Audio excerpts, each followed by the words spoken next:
bichos, dos animais, da estrutura do zoológico brasileiro, que é um dos maiores do estado de São Paulo, e por que não dizer desse país, com toda a sua tecnologia, com seu desprendimento, o Luiz tenta fazer deste zoológico essa atração turística e com muita competência para o estudo e também para a reprodução da nossa fauna.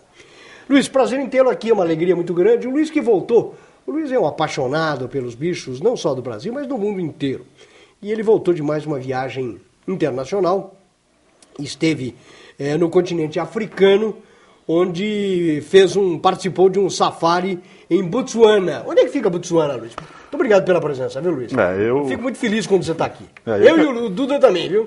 Eu que agradeço de mais uma vez, né, por poder estar aqui na TV e prever, e até para contar um pouco, né, dessa viagem que nós organizamos e fizemos junto com um grupo de outros técnicos de zoológico, que foi mais precisamente para o delta do Okavango, que fica na Botsuana, que é um país que fica no norte da África do Sul. E foi um safari bem legal, porque ali existe uma paisagem única, né, que ali é como se fosse um pântano, né?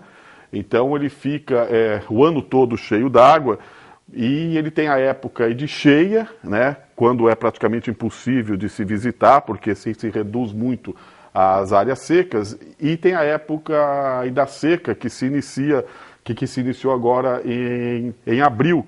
E aquilo ali a gente considera como se fosse um grande oásis, né? Uma vez que o deserto da Namíbia também atinge aquela área. Então, possui ali uma fauna única, né? Uma fauna muito rica e um clima também bem interessante, né? A gente acordava às 6 da manhã com a temperatura de 6 graus, né? Fica no meio, fica no continente africano, no meio. Não. Fica bem... Fica na beira-mar? E no sul, não. Ele fica no centro, mas ele fica bem ao sul, ele faz... Perto da África do Sul. E justamente, ele fica ao norte da África do Sul.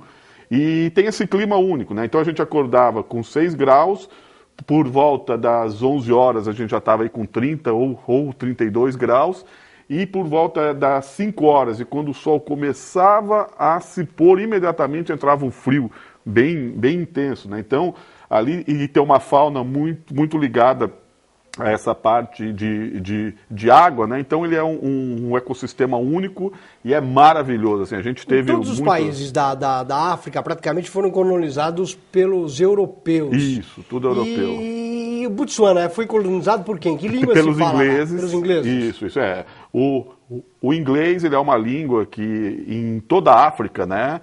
Ela é uma língua que é falada, então a gente se comunica sem nenhum tipo de problema. E tem o Botsua, né, que é uma língua própria deles. É nativa, né? A língua nativa, né? Isso. E que entre eles falam a língua nativa. Tá? Mas e com a gente, assim, eles comunicam em inglês sem problema nenhum. Luiz, e como é que se chega lá? Por Joanesburgo? Isso. O aeroporto internacional de Joanesburgo, ele é a entrada para todos os países da África, né? Então é um aeroporto maravilhoso, um aeroporto enorme, né? Então todos os voos que vão para a África descem em Joanesburgo e dali saem as conexões com aviões menores. E né? para que cidade você foi lá? Para a capital mesmo? Não, nós fomos para Maun, que é a segunda cidade de Botsuana, tem 67 mil Qual a habitantes. população desse país? A Botsuana tem 4 milhões, né? A população vive praticamente em 4 ou 5 grandes cidades que tem, e o resto desse país ele é de grandes parques e de grandes reservas. Há cerca de 15 anos foi proibido todo e qualquer tipo de caça nesse país, e eles vivem hoje fortemente do turismo. Então ele tem uma parte de turismo muito forte. A estrutura é boa? Muito boa, né? Hotéis bons? Hotéis bons, mas nós fomos para um turismo mais de aventura, né, que é chamado Mobile Safari. Então a gente foi com barracas, né, que são montadas no meio e da savana africana, entre os animais mesmo. Beleza. Então é uma estrutura assim, muito, muito legal. Vai um pessoal junto que é responsável por fazer a comida nossa, por preparar a nossa barraca. E vocês foram em quantos? Nós fomos em 6, né? Desses 6, 5 são técnicos de zoológico. E foi uma oportunidade única para que a gente pudesse ter um contato mais íntimo com a fauna em vida livre, né? Então, dessa maneira, a gente pode entender como a fauna vive, né? E trabalhar o melhor com os nossos animais mantidos em cativeiro. Em 15 anos do nosso telejornal, nós vamos fazer um programa hoje um tanto diferente. Vamos viajar com o Luiz Pires por Botsuana, até mostrarmos a chegada no aeroporto, onde eles acabam retirando os animais para que os aviões possam pousar e decolar livremente. Vamos mostrar esses vídeos ao longo desta nossa entrevista, deste programa especial. Veja. Essa parte foi muito engraçada, né? Ver essas girafas, zebras estavam dentro da pista, né? Então o nosso guia teve que espantar essas girafas, essas zebras, para que o nosso avião pudesse pousar, né? Então, assim, ele tinha dito isso, né? Que nós teríamos que chegar mais cedo e nessa pista, pois possivelmente nós teríamos que espantar os animais. A gente achou que isso era uma brincadeira, tudo, mas que nada. Nesse dia que nós íamos embora, então, né? Nesse pequeno avião, ele teve que espantar, né, esse bando de zebras, esse bando de girafas, e antes de levantar voo, e que o piloto fica muito atento, porque disse que algum animal pode entrar, então, nessa pista. Então aí a gente sai, né, e tem algumas imagens, assim que esse foi o último dia nosso, nós fizemos 5 dias de safari. Essa pista é em que lugar? Essa pista é dentro do Parque Nacional de Chobe, né, que foi o último local onde nós acampamos. E teve até um aspecto muito interessante nesse local, porque como a gente estava dentro desse parque, íamos embarcar em um avião, existe uma fiscalização feita pela Guarda nacional, que é para ver se nós não levávamos animais, plantas, né? E quando nós paramos o nosso carro, chegam 3 guardas, assim, bem cara fechada, né? E pede para que descêssemos todos nós com a nossa bagagem, que ia ser feita uma vistoria completa, né? Em toda a bagagem, tudo, que é para ver se não tinha nenhum problema de biopirataria. Quando nós descemos, né, a primeira pergunta de um desses guardas: da onde vocês são? Nós falamos: Brasil. Pronto. O cara abriu um sorriso desse tamanho.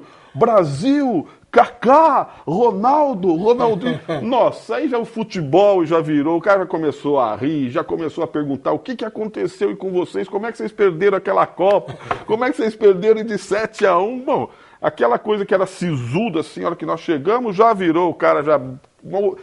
E o que é interessante, ele sabia a escalação completa da seleção brasileira, jogador por jogador, puxou o futebol lá de trás, os caras têm uma admiração muito grande.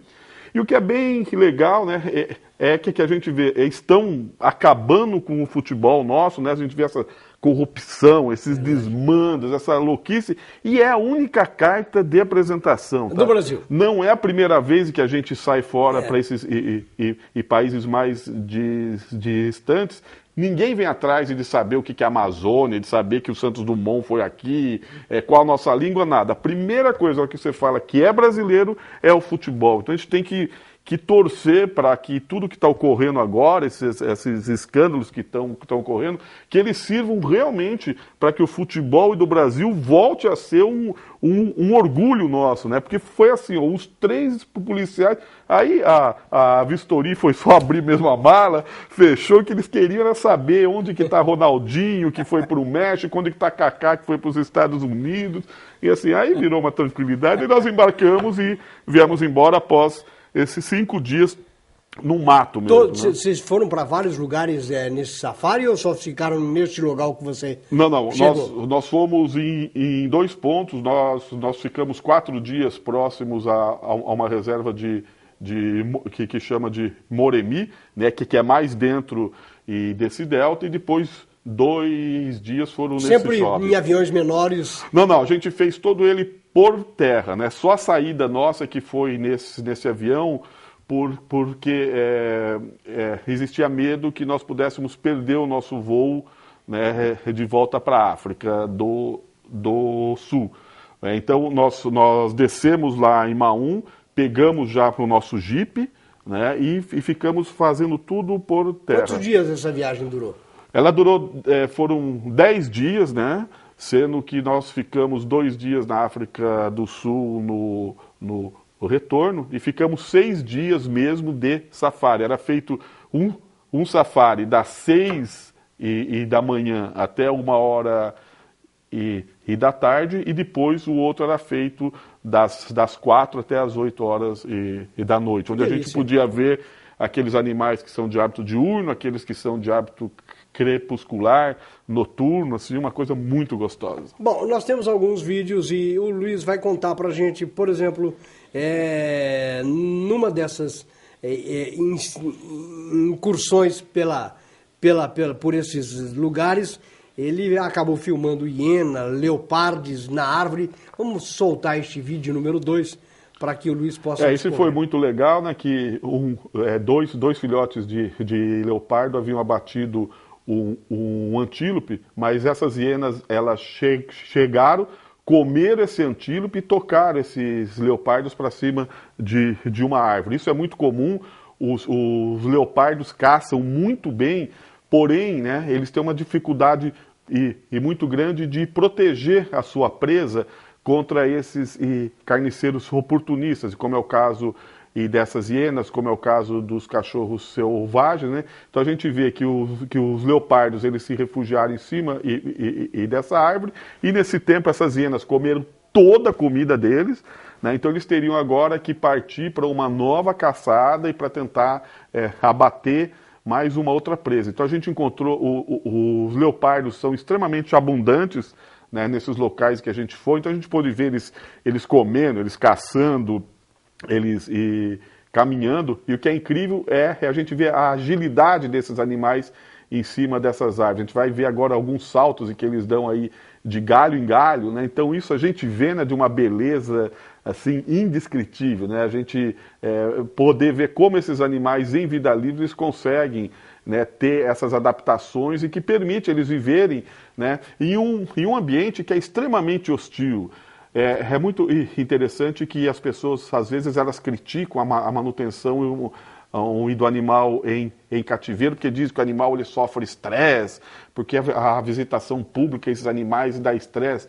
Gente, estresse esses bichos têm quando eles estão realmente em vida livre, porque é uma briga o dia todo para se manter vivo. Os leopardos são originários e o habitat dele é sempre na África? Ou... Não, a gente tem os leopardos na Europa, temos leopardos na Ásia e temos leopardo na África. São espécies diferentes de leopardo, mas todos nas Américas não? Não, nas Américas a gente tem a onça. Eles, né? são primos da onça, não é? São, eles pertencem à mesma família, né?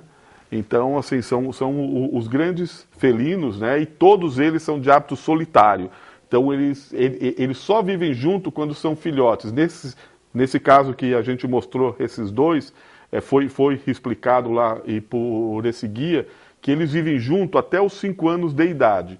A partir de então, cada um domina um território que chega a ser em torno de 20 quilômetros quadrados, e ali ele mantém então sua vida. Como é que é o controle genético e o controle para que não haja a proliferação de uma determinada espécie nesses locais? Olha, em Botsuana agora, eles começam a discutir o que vai ser feito com os elefantes, né? Porque uma vez que os elefantes eles estão se reproduzindo em grande quantidade e os elefantes eles provocam um impacto muito grande nessas florestas. Antigamente isso não tinha nenhum tipo de problema porque o continente era todo coberto pelas savanas, tudo isso.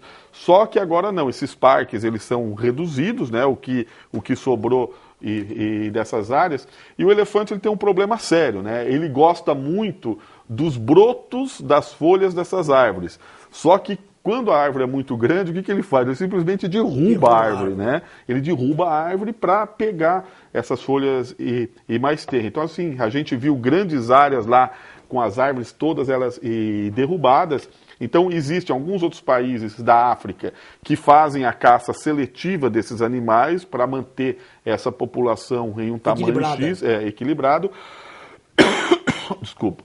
Mas como em Botsuana a caça ela foi proibida já há mais de 15 anos, então eles discutem agora o que fazer para manter tanto a conservação desses animais, porém que eles não representem uma ameaça para esses ecossistemas. Então agora está se discutindo como que eles vão manejar essa população de elefantes. Porque eventualmente, se deixar aí à vontade, haverá uma superpopulação de muitos tipos de espécies diferentes, né? Então, esses outros menores, eles já têm um autocontrole pelos predadores e pela caça. Agora, elefante é muito pouco caçado por esses predadores, né? Então, geralmente ocorre aí de um filhote ou algum animal ele mais velho dele ser abatido pelos predadores, mas via de regra, né, esses predadores, eles preferem as caças menores, que são mais fáceis deles abater. Daí, por poder ocorrer essa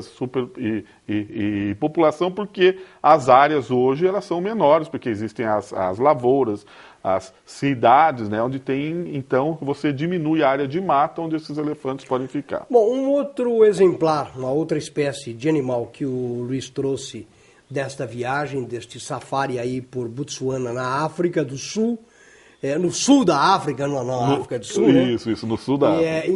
Ele filmou aí o babuíno, que é um animal diferenciado e que nós vamos ter a oportunidade de acompanhar neste vídeo produzido pelo próprio Luiz Pires, nesta viagem ao sul da África. Isso foi muito interessante. Observem que eles estão pulando, né, um córrego, que eles não entram dentro d'água com medo do crocodilo, né? Então veja aí que tinha um córrego entre nós e eles vinham vindo já para se recolher à noite, e todos eles pulando.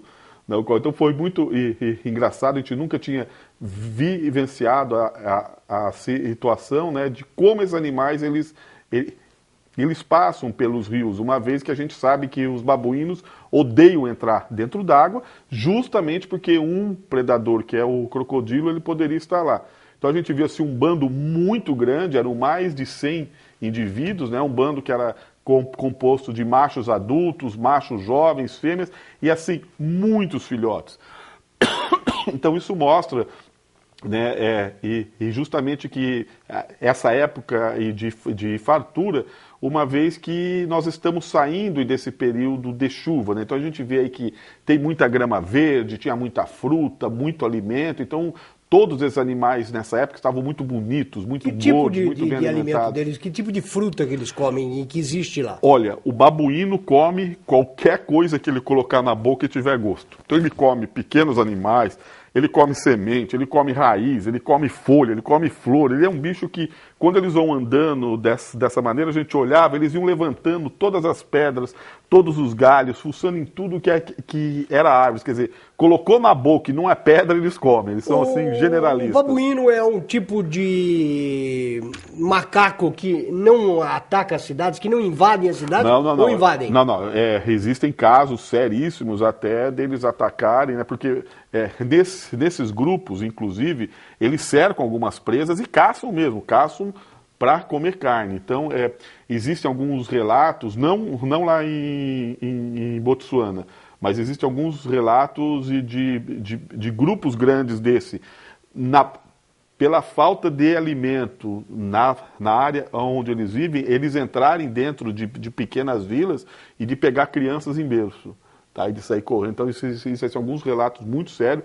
são animais extremamente agressivos e quando estão nesses bandos, veja bem que às vezes existem já muitas imagens feitas deles atacando o leopardo, inclusive, e que o leopardo sai para atacar algum deles, o bando todo se vira contra, ataca e mata um leopardo. O dente deles, eles têm um canino que é maior que o canino de um leão. Então, assim, a gente olha assim, que parece bem tranquilo, mas é um animal que se defende em grupo. Então, quando eles se movimentam assim, eles têm um esquema muito interessante, que as fêmeas e os filhotes se movem no meio e os machos, jovens e adultos se movem no entorno desse grupo. Então eles estão sempre prontos que se tiver algum ataque, né, então imediatamente eles fecham no entorno desse agressor e todos eles vão em cima desse agressor. Então, leão não chega perto, leopardo não chega perto, eles evitam. Onde eles vão passando assim, a fauna vai se abrindo e eles vão se alimentando de tudo que acham. Não há superpopulação também de babuíno? Não, a gente não ouviu nada a esse respeito com os babuínos. Esse foi o único grupo que a gente viu, né? Em 6 dias lá, a gente só viu esse grupo, mas era um grupo muito grande, com certeza tinham mais de 100 indivíduos. Este país que você visitou, qual é a área territorial dele?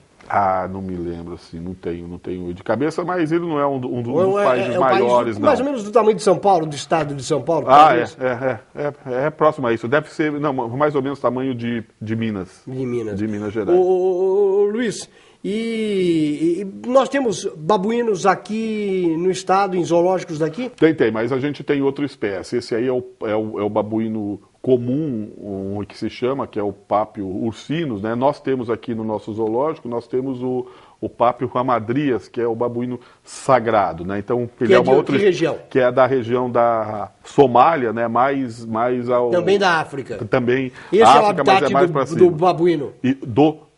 Do que nós temos aqui no nosso zoológico. Mas o babuíno habita que região do planeta? Não, só tem na África. Só na África? Isso, só na África. Existem na 3 espécies. Não, de babuíno não. Existem outras espécies de macaco, mas não babuíno. Perfeito. Bom, o Luiz teve a oportunidade também de mostrar filhotes de leão. E nós temos aí o vídeo e ele vai fazer um comentário sobre esta filmagem feita lá. Vamos lá. Esse foi o momento fofura, né, da nossa viagem. Nós encontramos com essa leoa, né? Eram 2 fêmeas e com 2 filhotes. Então, eles deram um show ali. Eles brincavam entre eles, brincavam com a mãe, brincavam com a tia. Mas só que o que nos preocupou é que nós estávamos saindo da época das chuvas, mas esse rio ele já se encontrava seco. Então nós fomos informados que houve uma anormalidade nas chuvas esse ano, né, e que alguns rios que eram para encher, eles não encheram. Então, basicamente, o que aconteceu aqui com o país, né, com o Brasil? Então, eles estavam ao longo do leito e desse rio, aí devia ser umas 7, 8 horas da manhã, ainda um pouco frio, né, eles estavam, então, se aquecendo. E nos deram esse show aí por cerca de 1 hora, eles brincando tudo, e depois eles simplesmente levantaram e seguiram o seu caminho ao longo desse leito seco. O que é interessante é justamente isso, os bichos ignoram a nossa presença. Então são gerações e gerações desses animais que já nasceram vendo o jipe chegar próximo. Então a gente chega aí a gente deve estar a uma distância de 6 ou 7 metros desse animal. E esses parques são abertos? Não. Essas reservas são abertas ou fechadas? Existe um controle muito grande, por isso até que Botsuana é o local de safari mais caro que tem na África, porque existe um número limitado de visitantes. Então, você só consegue ir através de uma agência, né, de turismo, onde eles têm cotas. Tá, então a gente começou a programar essa viagem em outubro do ano passado, esperando uma data em que tivesse vaga para que nós pudéssemos entrar, porque existe um limite de turistas que pode entrar em cada parque. Então isso faz com que não ocorra aquele excesso de carros como a gente vê em outros países. Em 2011 a gente foi para a Tanzânia para conhecer no Serengeti, a migração, e lá assim, é um absurdo, né? A gente vê um animal e de repente tem 15 ou 20 jipes atrás desse animal. Em Botsuana isso não ocorre, porém torna um pouco mais caro esse safari, porque existe um limite menor e de turista. A gente achou isso muito interessante, porque assim, como eu já falei, os animais ignoram totalmente a nossa Onde presença. vocês armavam as barracas nesses parques? No mato. Não tinha, não tinha sem estrutura? Não, assim, eles davam água, né? Mas a gente achava alguma árvore bonita, algumas árvores, e montava embaixo. E à noite eu recebia aquelas visitas de hiena que rondavam nossas barracas, elefante que passava do lado. Um dia a gente acordou e tinham 3 bolos de fezes e de elefante entre as nossas barracas. Então assim, como a gente se cansava muito, a gente ia dormir logo cedo e tipo, por volta de 9 e 10 horas a gente já dormia, porque a gente acordava às 5 horas, né, para tomar café e para já sair pelo safari. Mas assim, os sons à noite era coisa maravilhosa. Para quem gosta, né, e que vivencia isso, eram leões urrando, hienas, cachorro do mato, assim, umas loucuras assim. Foi muito Luiz, gostoso. Agora que já passou esta viagem, como é que está o nosso zoológico? Como é que estão os nascimentos? Outro dia nós temos alguns nascimentos lá. Sim, a gente como continua... é que estão aqui o nosso... Então, nós continuamos trabalhando sério nessa conservação dos animais sob cuidados humanos, porque essa beleza desses grandes parques, tudo que a gente vê, infelizmente, ele vai conseguir conservar em vida livre algumas espécies. Outras, infelizmente, nós vamos ter que trabalhar com eles em cativeiro, porque a gente passa agora por um problema sério de mudanças climáticas e uma série desses animais não vão conseguir mais sobreviver em vida livre. Então aí os zoológicos são um porto seguro para essas espécies, né? E que a gente espera então que, conseguindo essa reprodução como a gente tem conseguido no nosso zoológico, e que os osos eles sejam, na realidade, uma nova arca de Noé, né? Esperando que quando os ecossistemas estiverem mais protegidos, quando a gente tiver áreas protegidas, né, esses animais que hoje nascem em cativeiro possam ser devolvidos à vida livre e poder, para gerações futuras, né, que eles possam ter essa oportunidade que eu tive agora de conhecer os animais em vida livre também, vivendo naturalmente como eles sempre viveram. Então, os zoológicos cumprem esse papel hoje, que é assim: vocês estão destruindo tudo agora, nós conseguimos manter aqui. Quando vocês estiverem mais educados, quando a população entender que nós temos que conviver com harmonia ao meio ambiente, entender que os animais também têm que ter o seu lugar na natureza, a gente tem esses animais ainda vivos para poder devolver. Infelizmente, a gente não vai conseguir fazer isso com todos, né? Seria impossível a gente manter todas essas espécies que têm garantindo a sobrevivência em cativeiro, mas algum deles, felizmente, a gente vai conseguir então. E a gente espera que essa mudança de convivência do homem com o meio ambiente, principalmente agora, quando nós estamos sentindo na pele, né, todos esses efeitos das mudanças climáticas, a gente mude, né, e consiga dar uma chance de sobrevivência a essas espécies. A flora, a fauna tem que ser muito bem respeitada pelo ser humano. Luiz, quantos animais hoje nós temos no zoológico e que é que nasceu este ano já? Nós temos em torno de 800 animais, né, e nós tivemos nascimentos extremamente importantes, né. Nasceu o saúm de coleira, que é tido como a próxima, que é tido como a primeira espécie de primata a desaparecer das nossas matas esse século, né, uma vez que esse primata ele sobrevive somente em algumas áreas de mata no entorno da cidade de Manaus, né, e ele é endêmico desse local, ou seja, só existe nessas matas. Se essas matas elas desaparecerem, essa espécie ela desaparece em vida livre. Nós estamos dentro de um Programa Nacional de Conservação da Espécie e nós somos o único zoológico brasileiro que está conseguindo a reprodução em cativeiro. Então, nos últimos 4 anos já foram 3 filhotes nascidos aqui. Nós estamos aumentando os nossos recintos para trazer mais famílias dessa espécie, para que nós sejamos a referência de reprodução em cativeiro dessa espécie. Nós tivemos o segundo nascimento do bugio de mãos ruivas, também é um outro macaco endêmico do nosso país, é um grande macaco que é da Amazônia, e somente no zoológico de Bauru até hoje essa espécie se reproduziu em cativeiro. Então isso são coisas assim que mostram a nossa importância enquanto instituição, né? E fora disso nós já tivemos aí o nascimento de suricatas e de mangustos que são lá da África. Nós tivemos agora o nascimento de Ararajuba, que é um papagaio que está em extinção aqui no nosso país, que é aquele que é todo, o corpo é todo amarelo e com as asas verdes, né? Então ele tem a cor da nossa bandeira, ele tem a cor do nosso país, e infelizmente ele está em extinção, né? Ele é endêmico das áreas de floresta ali no entorno do estado do Maranhão. Então, assim, são diversas espécies, a gente teve mais de 30 nascimentos desde o início do ano até agora. Então, a gente cumprindo esse papel nosso, né, de reprodução e perpetuação das espécies sob cuidados humanos. Você é doido para trazer uma girafa para cá, não conseguiu trazer de Botsuana, não? Não, a gente viu muita, mas ainda não. Eu acho que isso aí vai ficar aí para um futuro, quem sabe. Mas o que a gente quer mais é trabalhar forte com as nossas espécies, né?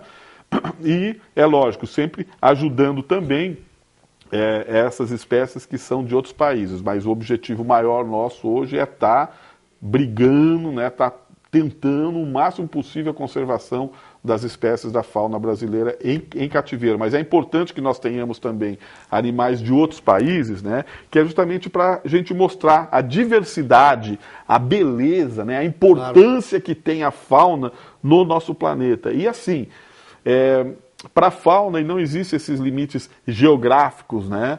Então a gente tem que mostrar que não é porque a gente está e no Brasil o animal ele vive aqui que ele pertence só a nós, não, esse animal pertence ao planeta, né? Então todos têm que brigar pela preservação de todos os animais, independente de qual região geográfica ele esteja. Ô Luiz, para encerrar, nós tivemos algumas mortes no ano passado, este ano algumas aparições das onças pardas.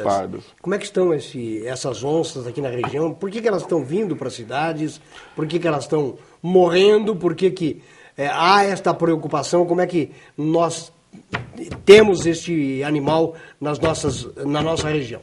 Veja bem, as onças, elas sempre estiveram na nossa região. O que acontece hoje? Primeiro, as estradas elas aumentaram em quantidade, melhoraram nas suas condições, né, dos seus asfaltos, foram duplicadas, né? Hoje as pessoas viajam mais, as pessoas se movimentam mais pelas estradas. Tem muito mais veículos também. Tem muito mais veículos. E tem uma coisa que eu falo que as pessoas não perceberam. Hoje todo mundo carrega uma máquina fotográfica no bolso, que é o celular. Então, muitas vezes, se viam esses bichos, mas não se registrava. Então, isso morria, né? Eu vi o bicho, aí outra pessoa fala que o Luiz viu o bicho e morria por aí. Hoje não. Hoje a pessoa vê, tira uma foto e coloca na rede social. E milhões de pessoas veem aquilo. Então, a comunicação do avistamento desses animais está muito maior. E, paralelo a isso, é lógico, né, que nós estamos diminuindo cada vez mais as áreas de mata onde os animais eles ficavam, né? Então, as cidades aumentam, as chácaras ao entorno das cidades aumentam, os condomínios saem do centro e vão mais para a periferia e vão mais afastados, né? Então, a gente vê com que nós estamos cada vez mais entrando na área onde os animais antes eles viviam. Então, a gente junta tudo isso aí e o que a gente vê? Primeiro, mais desses animais sendo atropelados pelas rodovias, porque esses animais eles são de hábito crepuscular e noturno, e o farol dos veículos ofuscam esse animal.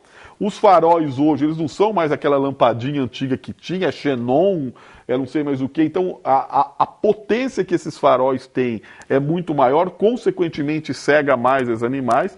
A velocidade dos automóveis pela melhoria das nossas estradas aumentou muito, né? Então isso leva a ter essa série desses acidentes. E o pior, se modernizou a estrada, se melhorou o farol dos veículos, se melhorou os veículos, só que se esqueceu de fazer local para esses bichos passar, que são as passagens de fauna. Então a gente vê o quê? Nós melhoramos tudo menos a condição para esse animal atravessar passar de um lado para o uma outro, pista. Então isso é que sem leva a problema. esse número absurdo, e os registros que hoje eles são feitos, são colocados na internet, e todo mundo fica sabendo o que ocorre em todo local. Então é um número que beira o absurdo, né? A gente fala em mais de 400 milhões de vertebrados que morrem todos os anos nos leitos carroçáveis e das estradas nesse país. Então a gente tem que reduzir isso.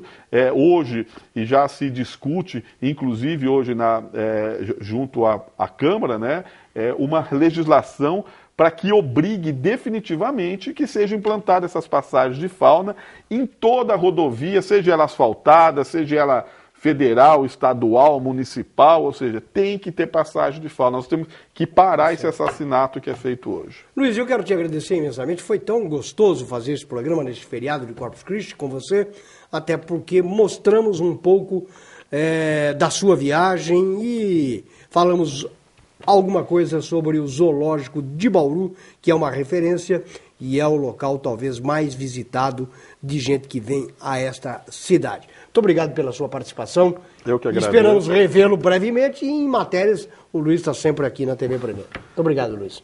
Muito obrigado e um bom feriado aí de Corpus Christi a todos os telespectadores. Estamos encerrando mais uma edição do Enfoque Regional. A todos que nos acompanharam nesta edição de Corpus Christi, os nossos agradecimentos. Estaremos de volta amanhã, sexta-feira, nos horários alternativos da nossa programação. Muito obrigado a todos e tenham um excelente final de feriado. Até amanhã.